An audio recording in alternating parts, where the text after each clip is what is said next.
Hello बच्चों, अभी हम लोग क्वाड्रेटिक इक्वेशन का पार्ट 2 देखेंगे।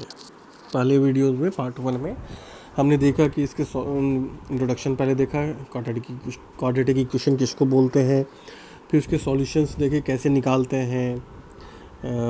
जो बीच वाला पार्ट होता है उसको दो हिस्सों में करके फिर कंप्लीट स्क्वायर करके फिर क्वाड्रेटिक फार्मूला का भी इस्तेमाल किया था हमने। क्वाड्रेटिक फार्मूला कंप्लीट स्क्वायर करके कैसे क्वाड्रेटिक फार्मूला बनाते हैं वो भी देखा। तो ये सारी चीज़ें हमने कर लिया है। अब हम लोग देखेंगे क्वाड्रेटिक इक्वेशन में जो लास्ट पॉइंट है, नेचर ऑफ रूट्स क्या होता है। मतलब नेचर ऑफ रूट्स का सेंस क्या है, रूट्स कैसा होगा। अब आप बोलोगे क्या कि सर इसमें रूट्स कैसा होगा का क्या मतलब है, वो अब हम लोग आगे करेंगे, ठीक है। उससे पहले जो लोग नए जुड़े हैं वो लोग इस वीडियोस को देखें, और अगर उनको पसंद आता है तो सब्सक्राइब करें, लाइक करें, ताकि इनको रेगुलर ऐसे वीडियोस मिलते रहें। जैसे अपलोड हो तो इनको पता चलता जाए कि ये अपलोड होते जा रहे हैं। और जो भी कमेंट हो वो करना, ताकि मैं समझ सकूं कि कहाँ दिक्कत है, कहाँ क्या है। ज़्यादा इश्यूज़ आएगा तो उसको हम लोग फिर से डिफरेंट तरीके से समझाने की कोशिश करूँगा। मैं फिर से समझाऊँगा, अलग अलग टाइप के क्वेश्चंस भी करेंगे इसमें, है ना। चलो तो अभी स्टार्ट करते हैं हम लोग quadratic equations part 2, nature of roots.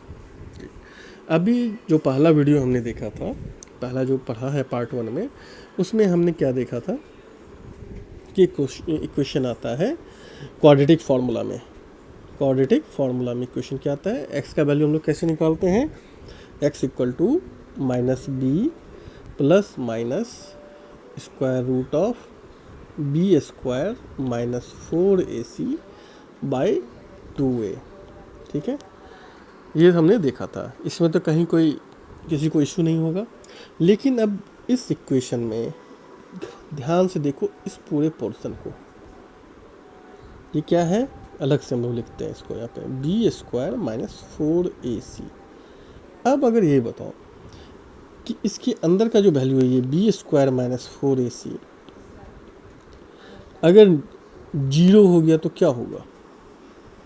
अगर ये जीरो हो जाता है तो ये कंप्लीट सेक्शन जो है हमारा जीरो हो जाएगा, और कंप्लीट सेक्शन जीरो हो जाएगा तो x इक्वल टू क्या बन जाएगा, minus B plus minus zero divide by 2a। अब अगर ये इसको हम और करें तो क्या बनता है, x equal to minus B by 2a, plus minus zero का कोई वैल्यू नहीं है। मतलब क्या आएगा, हमारे पास एक ही रूट आएगा, है ना। इसका मतलब क्या हुआ, सॉल्यूशन क्या होगा, यूनिक होगा, सिंगल सॉल्यूशन होगा। रूट्स क्या होंगे, सिंगल होंगे, एक ही रूट होगा, ओनली वन रूट, समझ रहे हो। और क्या होगा, ये रियल होगा। रियल क्या होता है, रियल रूट्स होगा, सिंगल रूट होगा, रियल रूट होगा, इतनी चीज़ें होंगी, है ना। इसको ऐसे बोल सकते हैं, टू इक्वल रूट्स होंगे, एक ही रूट होगा, और उसको हम लोग क्या बोलेंगे, क्योंकि दो रूट होने चाहिए तो दो रूट होगा, लेकिन दोनों सेम ही होगा, ए इक्वल टू ए ही होगा, इस तरह से समझो, ठीक है। ये तो हमने समझा कि अगर B square minus 4ac equal to zero हो। लेकिन अगर B square minus 4ac zero से छोटा हो तब क्या होगा। अगर जीरो से छोटा हो तो square root of B square minus 4ac क्या बन जाएगा।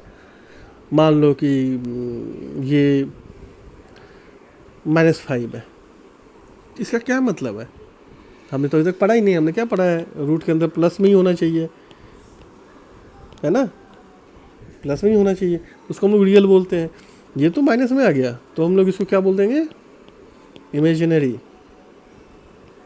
इमेजिनरी रूट्स होंगे। क्या होंगे, इमेजिनरी रूट्स होंगे। अगर ऐसा हो जाए तो इसको ऐसे ही बोल सकते हैं, नो रियल रूट्स, कोई रियल रूट नहीं होगा अगर B square minus 4ac zero से छोटा हो तो। समझे, क्लियर है।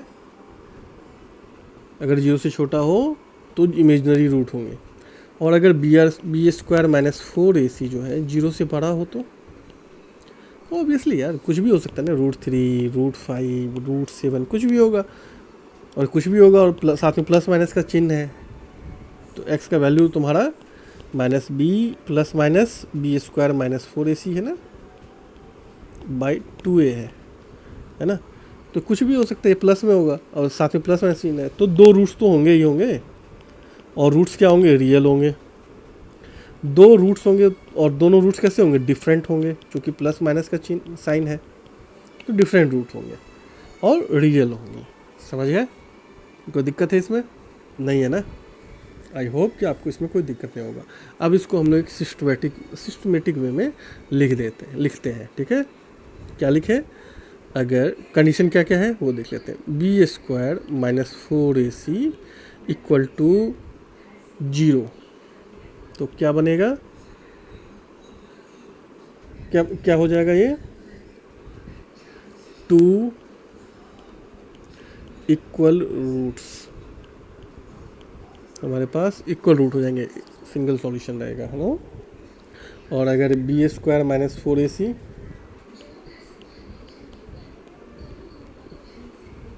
ग्रेटर देन 0 हो तो 2 रियल एंड डिफरेंट रूट्स,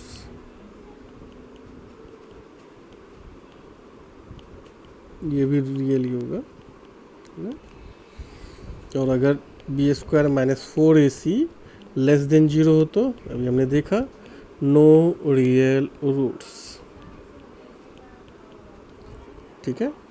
अब ये देखो बी स्क्वायर माइनस 4ac के केस में रूट्स क्या होंगे, इक्वल होंगे, और रूट क्या होगा, root will be for b square minus 4ac equal to 0 अगर हो तो रूट क्या हो जाएगा, क्या हमने निकाला था अभी,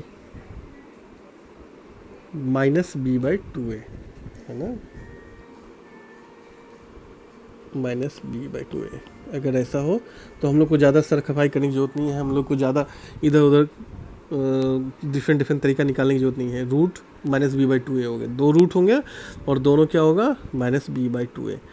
लेकिन अगर बी स्क्वायर माइनस 4ac 0 ना हुआ, ग्रेटर देन 0 हुआ, तो अब आपको उस फार्मूला का इस्तेमाल करना ही पड़ेगा, जो ये है, ठीक है। क्वाड्रेटिक फार्मूला का इस्तेमाल करना ही पड़ेगा और उसके बाद आप रूट निकालते रहिए, ठीक। क्लियर है? कोई इशू इसमें नहीं है ना? अब इसमें हम लोग 2-4 प्रॉब्लम्स कर लेते हैं तो इससे क्लियर हो जाएगा इसका यूज कैसे करते हैं। एक क्वेश्चन है, एक चीज़ तो मैंने आप लोग बताया नहीं, ये जो है बी स्क्वायर माइनस 4ac को क्या बोलते हैं, डिस्क्रिमिनेंट। क्या बोलते हैं, डिस्क्रिमिनेंट है ना, इसको हम लोग डिस्क्रिमिनेंट बोलते हैं, डी से भी इसको डिनोट करते हैं। तो फॉर्मूला ऐसा भी बन जाता है, x equal to minus B plus minus root under d by 2a, जहाँ d क्या है, equal to b square minus 4ac, ठीक है। ये भी इस तरह से भी हम लोग लिखते हैं, डी डिस्क्रिमिनेंट बोलते हैं बी स्क्वायर माइनस 4ac को। चलो अब आ जाते हैं क्वेश्चन पे। क्या है क्वेश्चन, कि find the discriminant, find the discriminant, okay, of the quadratic equation, of the quadratic equation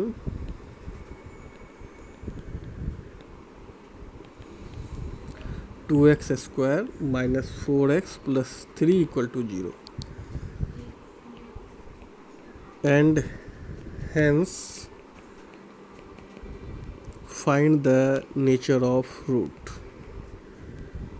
nature of its roots।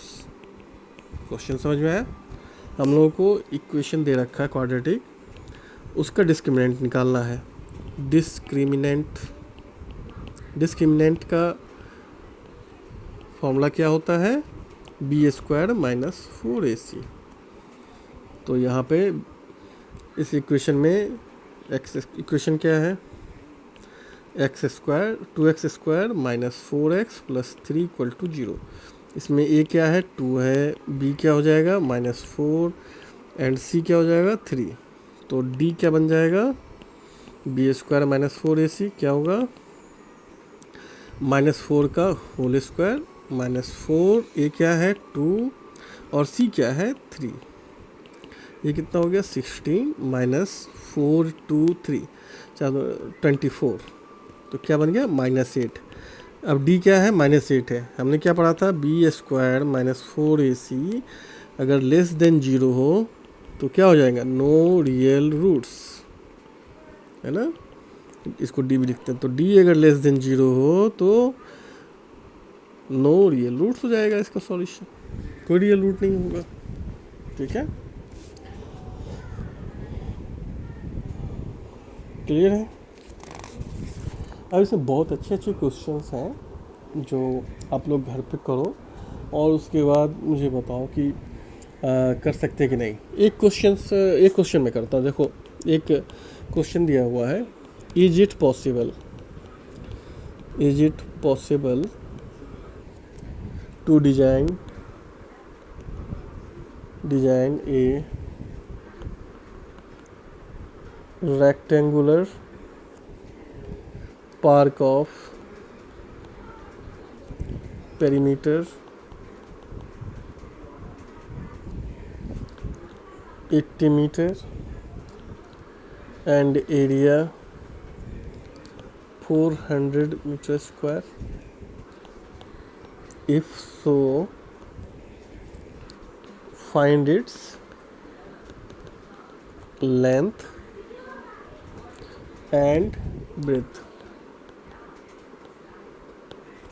Question क्या है, क्या ये पॉसिबल है कि ऐसा रेक्टेंगुलर पार्क बनाया जा सके जिसका पेरीमीटर जो है 80 मीटर हो और एरिया क्या हो 400 स्क्वायर मीटर हो, है ना। पहले तो ये बताओ कि ऐसा हो सकता है कि नहीं। अब देखो ये क्वेश्चन अपने रियल लाइफ से है।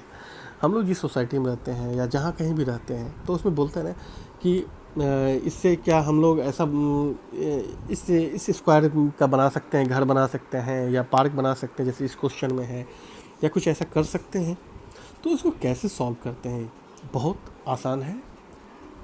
हम लोग क्या करना है, रेक्टेंगुलर पार्क है। रेक्टेंगुलर पार्क में क्या होता है, रेक्टेंगुलर कैसा होता है, ऐसा होता है। इसमें क्या होता है, दो चीज़ें होती हैं, एक तो लेंथ होता है, दूसरा क्या होता है ब्रीथ होता है, लंबाई और चौड़ाई होती है ना। तो लंबाई और चौड़ाई होती है, लंबाई बराबर होती है, दो जो भुजाएं होती हैं उनकी लंबाई बराबर होती है, चौड़ाई और उनकी चौड़ाई दोनों बराबर होती है और वो 90 डिग्री पे होते हैं। ठीक, ये क्लियर है।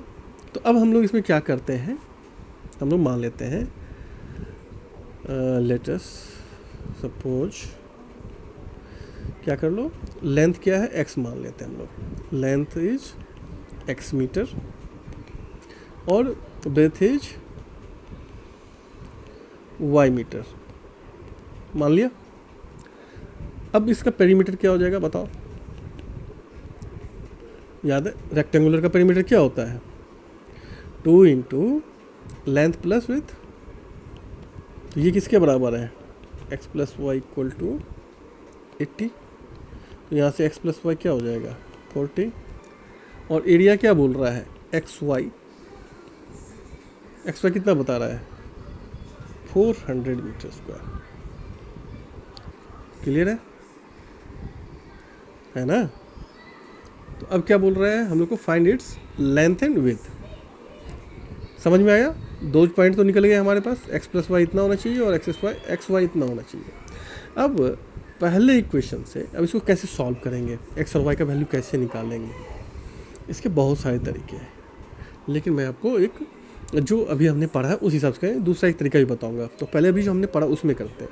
इसमें क्या करेंगे हम लोग, आपको याद है जो पिछला टॉपिक हमने पढ़ा था, पिछला चैप्टर पढ़ा था pair of linear equation in two variable, उसमें क्या पढ़ा था हमने, एक हमने सब्स्टिट्यूशन मेथड पढ़ा था। तो वही हम इसको यूज करेंगे यहाँ पे। यहाँ से y इक्वल टू हम लोग निकाल लेते हैं 40 माइनस एक्स पहले इक्वेशन से। ठीक, और इसको पुट करते हैं इसमें, या क्या हो जाएगा x into 40 minus x equal to 400।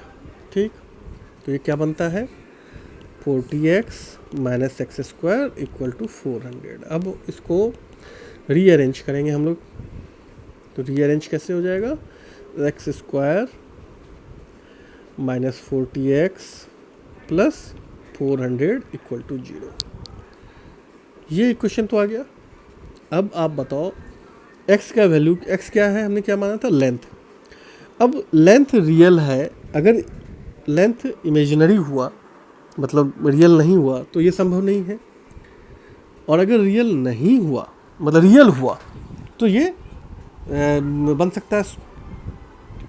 यही मतलब हुआ ना, अगर ये x का वैल्यू, अगर हमारा लेंथ और ब्रेथ जो हमने माना है, सपोज किया है लेंथ अगर हमने माना है कि x मीटर है और लेंथ अगर हमारा रियल निकल गया, इस इक्वेशन को अगर हम सॉल्व करते हैं x का वैल्यू अगर रियल आया तो इसका मतलब है कि ये संभव है, और अगर x का वैल्यू नहीं आया रियल इमेजिनरी आया तो इसका मतलब ये हुआ कि ये जो पार्क है ये नहीं बन सकता, ये पार्क नहीं बन सकता।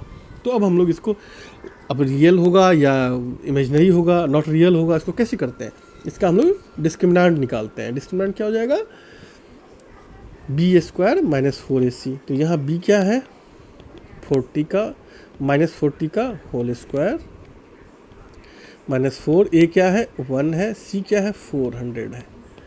तो ये कितना बन रहा है 1600 माइनस 1600, तो क्या है 0। तो डिस्क्रिमिनेंट हमारे पास क्या हो गया 0 हो गया।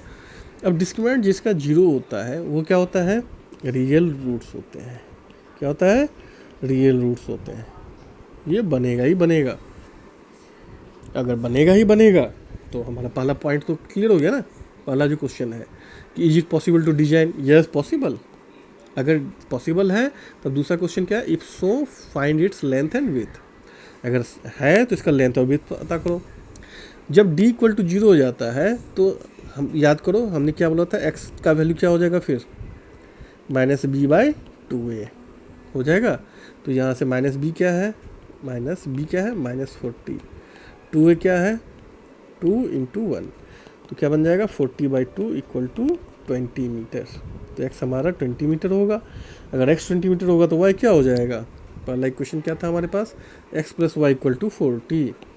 तो x plus y equal to 40, तो इसमें इस x के वैल्यू को पुट करो तो क्या हो जाएगा 20 प्लस वाई इक्वल टू 40, तो y equal to 20 metre. Simple, solve हो गया। इस तरह से हम लोग डिफरेंट क्वेश्चंस इसके सॉल्व कर सकते हैं। थोड़ा सा दिमाग लगाना है, थोड़ा सा प्रैक्टिस की ज़रूरत है। जितना प्रैक्टिस कीजिएगा इतना ही आपको फ़ायदा होगा, इतना ही आप डिफरेंट क्वेश्चंस कर सकोगे। आपका प्रैक्टिस करने से आपका दिमाग का भी विकास होगा कि आप डिफरेंट टाइप के क्वेश्चंस को कैसे करते हो। तो जितना क्वेश्चन करते जाओगे उतना बढ़िया होता जाएगा। ठीक है, तो इसके साथ ही हम लोग इस टॉपिक को कंप्लीट करते हैं। क्वाड्रेटिक इक्वेशंस अपना कंप्लीट हो गया। नेक्स्ट चैप्टर हमारा आता है, 5वां चैप्टर है, वो है अरिथमेटिक प्रोग्रेशन। तो इसको हम लोग अब नेक्स्ट चैप्टर को करेंगे अगली बार, अगले वीडियो में। अभी के लिए इतना ही। आप लोग अपना ध्यान रखो और इन सब सारे क्वेश्चंस को दोबारा से करो। इस वीडियोस को जितनी बार देखोगे उतना क्लियर होगा। बार बार देखो, और कहीं समझ में नहीं आता है, कोई क्वेश्चन समझ में नहीं आ रहा है तो मुझे मैसेज करो, आई विल रिप्लाई। जहाँ तक हो सकता है मैं उसका जवाब देने की कोशिश करूँगा। ठीक है, तब तक के लिए अपना ध्यान रखो। Take care, bye.